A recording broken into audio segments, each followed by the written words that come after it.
Hello, everybody. Andrew Page and I are back for habit number 2 of the 5 habits of deeply contented people. If you didn't watch the first video, this is 5 habits of deeply contented people, written by Andrew Page.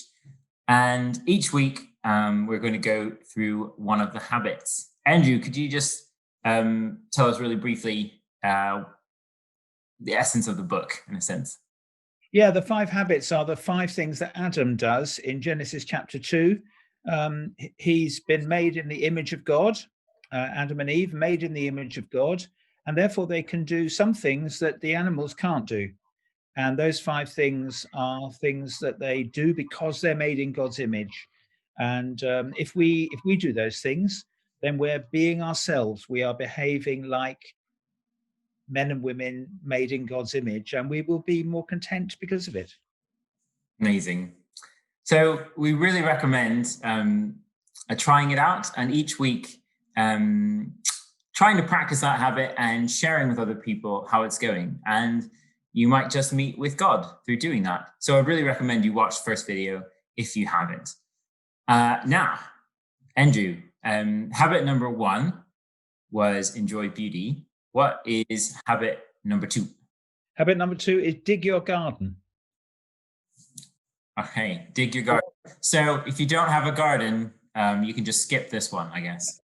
No, it's just that in Genesis 2, we read that God put Adam in the Garden of Eden to work it and to care for it. So in other words, God put Adam somewhere and said, look after this.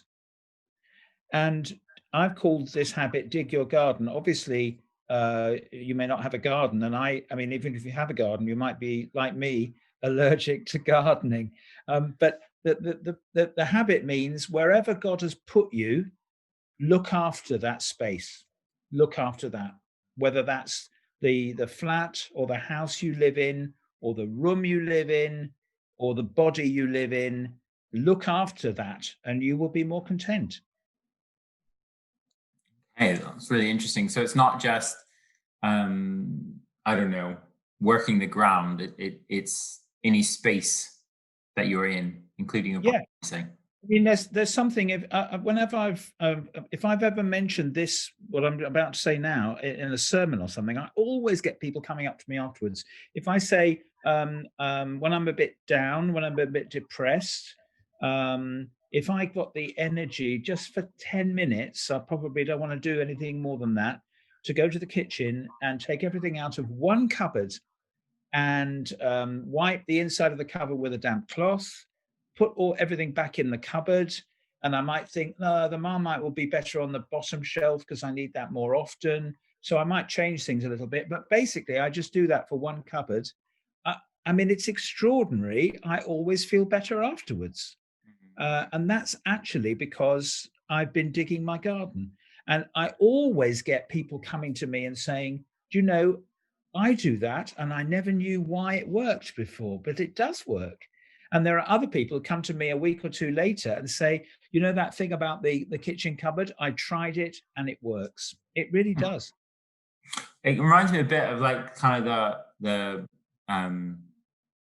idea some like motivational speakers and stuff will talk about kind of when you get up, always make your bed first thing, and it kind of gets you going in a sense. If you feel like, you can't get going, like step 1, make your bed up. Well, if you asked a motivational speaker who says that, why does that work? The chances are they wouldn't know why it works. The reason it works is because of Genesis 2, because people are made in the image of God. I mean, a dog never gets up in the morning and thinks, I better just tidy my basket before I go into the garden. It doesn't occur to a dog to do that. Yeah. The dog's not made in God's image. Yeah. Not even your dog, Callum. I'm very, very aware of that.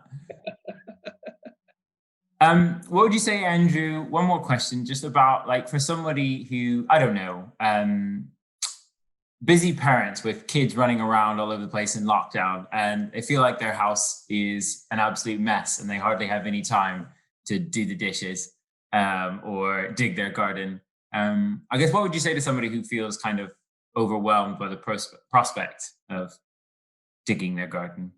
Yeah, good question. I mean, I'm not saying that dig your garden means you've got to have your flat or your house in perfect condition and everything's tidy.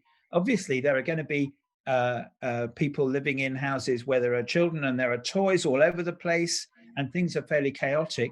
I just have to say that if you just tidy up something small, it may be one room or it may be one part of one room.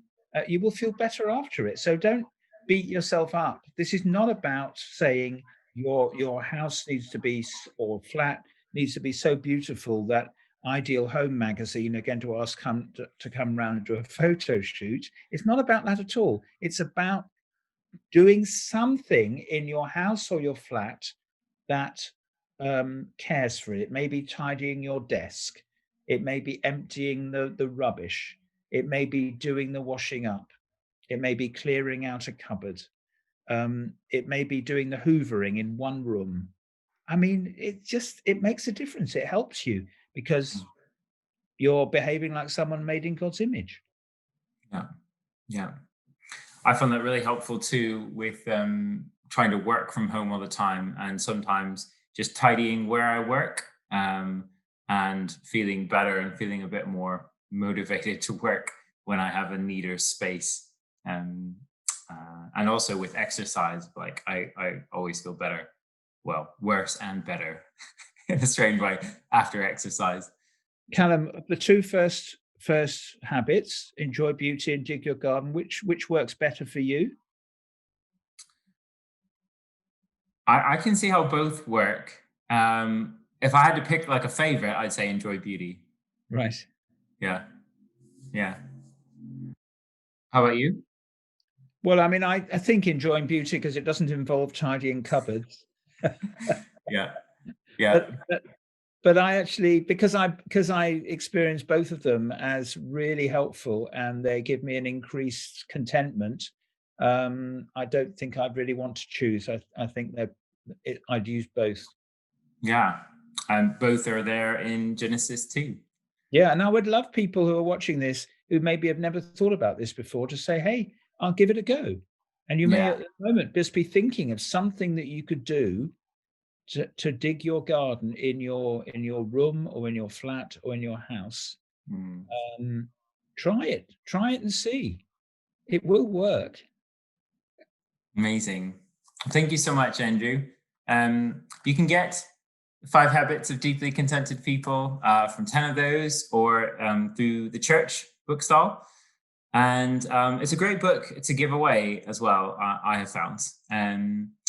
So why not this week try practicing that habit, dig your garden, maybe post on the church digital community, on social media, or just tell people how this week you are um, uh, digging your garden. It'd be great to encourage one another and keep going and connecting with God through practicing these habits. Thanks, everybody, and we'll be back next week with habit number 3.